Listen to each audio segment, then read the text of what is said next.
여러분, 우리 오늘은 예레미야 41장의 말씀을 함께 묵상하겠습니다.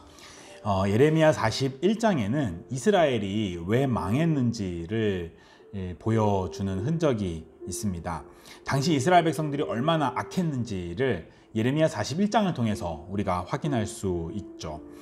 유다 왕국이 이 바벨론에 의하여서 멸망을 당한 기록이 예레미야 40장에 나옵니다. 그리고 바벨론의 왕 느부갓네살은 그다랴라는 사람을 유다 왕국의 총독으로 세우어서 권력을 위임해주고 떠났습니다. 사실 이 유다 왕국이 바벨론에 의하여서 멸망을 당하는 것은 이스라엘 백성들, 하나님의 백성들을 다시 회복시키시기 위한 하나님의 뜻이었습니다. 그러나 유다 왕국이 바벨론에 의하여서 멸망당하는 것을 누구보다 싫어했던 사람이 있었습니다. 바로 유다 왕국의 왕손이었던 이스마엘이라는 사람이었죠. 자신이 왕손이었기 때문에 유다 왕국이 멸망당하는 것은 자신에게 큰 손해가 된다는 것을 이 왕손이었던 이스마엘이 너무 잘 알고 있었던 거죠. 내게 손해가 된다면 그것이 하나님의 뜻이라 할지라도 거부하고 저항하고 불순종하는 것이 인간의 악함입니다.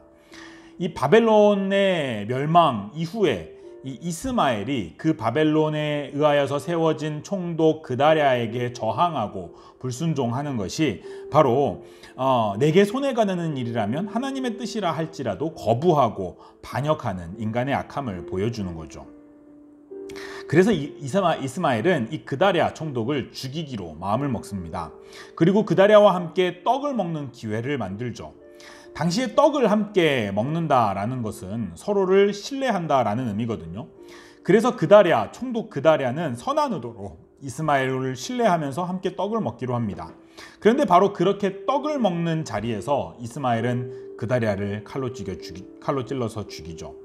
다른 사람의 신뢰를 이용하고 다른 사람의 신뢰를 배신하는 것은 정말 악한 사람입니다. 성경이 부부의 신뢰를 저버리는 죄를 악하게 책망하는 이유가 하나님과 우리 사이의 그 언약 때문에 그렇습니다. 사람과의 언약도 지키지 못하고 사람과의 약속도 지키지 못하는 사람이 하나님과의 약속을 어찌 지킬 수 있느냐라는 거죠. 그래서 부부 간의 언약이 중요하고요. 또 사람들 간의 언약이 중요합니다. 성경은 이 약속을 배신하는 죄, 배약하는 죄가 동성애만큼이나 악한 죄라고 말씀하거든요. 그런데 이스마엘은 이 배신만 하는 것이 아니라 그 배신의 죄에 더해서 살인죄까지 저지릅니다. 그다랴라는 한 사람만 죽인 것이 아니라 그다랴 주위에 있는 모든 사람을 다 죽이죠. 심지어 그 당시에 그다랴에게 찾아온 유다 왕국의 멸망을 슬퍼하면서 그다랴를 찾아온 80명의 사람이 있었는데 그 80명의 사람도 죽이기 시작합니다. 그러다 그 중에서 10명의 사람이 이 이스마엘에게 뇌물을 바치자 또 뇌물을 바친 사람들은 살려줍니다. 철저하게 자기 이익에 따라서 움직이는 이 이스마엘의 모습을 보면서 그 당시에 이스라엘이 얼마나 악했는지를 볼 수 있는 거죠. 내게 손해가 된다면 하나님의 뜻을 저버리고 하나님께도 저항하는 악한 사람들, 다른 사람의 신뢰를 저버리고 자신의 이익을 위해서라면 얼마든지 배신할 수 있는 사람들, 자신의 목표와 꿈을 위해서라면, 자신과 생각이 맞지 않고 이념이 맞지 않는다면 수많은 사람을 죽일 수 있는 사람들, 바로 이런 사람들이 예레미야 41장에 나오는 이 악한 사람들의 모습이고요. 그 모습을 예레미야 24장에서 예레미야는 하나님께서 심판하실 나쁜 무화과 나무다 라고 말씀하는 겁니다. 오늘 우리 중에도 이런 사람들이 있다면 하나님께서 그들을 징계해서라도 교회를 다시 정결하게 하실 겁니다. 우리 마음속에 자신의 이익을 위해서라면 하나님의 뜻이라고 할지라도 저항하고 거부하고 싶은 마음이 있지는 않은지 한번 되돌아보기를 원합니다. 내 이익을 위해서라면 얼마든지 다른 사람을 배신할 수 있고 내게 은혜를 베푼 사람들, 부모님들, 또 선생님들, 교회에 대하여서 우리 주변에 있는 사람들에 대해서 배신하는 마음이 있다면 깊이 회개해야 될 겁니다. 내 목표와 내 이념과 맞지 않는다면 그 이유 하나만으로도 사람들을 미워하는 살인의 죄를 범하는 악함이 우리 속에 있지 않는지 깊이 성찰해 봐야 됩니다. 사랑하는 여러분, 죄인의 살 길은 죄를 뉘우치고 반성하면서 회개하여 우리 주님께로 돌아가는 겁니다.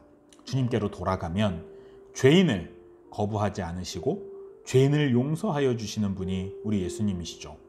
우리 예수님의 십자가가 우리에게 그 용서의 사랑을 보여주십니다. 우리 중에 이 불순종의 죄, 이 배신의 죄, 미움의 죄, 이 미움의 살인죄가 없는 자가 누가 있겠습니까? 그러나 회개하는 자와 회개하지 않는 자로 우리들 중에 구분이 될 겁니다.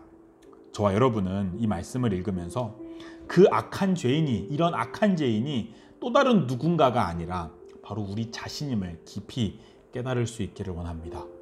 우리가 하나님의 말씀 앞에 우리의 이익에 맞지 않으면 저항하던 사람이고, 우리가 다른 사람들을 배신하는 사람이고, 우리가 다른 사람을 살인하는 그런 미움의 죄를 범하는 자라는 사실을 깊이 깨달을 수 있기를 바랍니다. 그리고 그 죄가 하나님의 징계를 가지고 오는 무서운 죄임을 깊이 깨닫고 회개할 수 있는, 그래서 다시는 그런 죄를 짓지 않도록 몸부림칠 수 있는, 죄와 싸워서 이길 수 있는 저와 여러분이 될 수 있기를 원합니다. 여러분 사랑하고 여러분 축복합니다. 고맙습니다.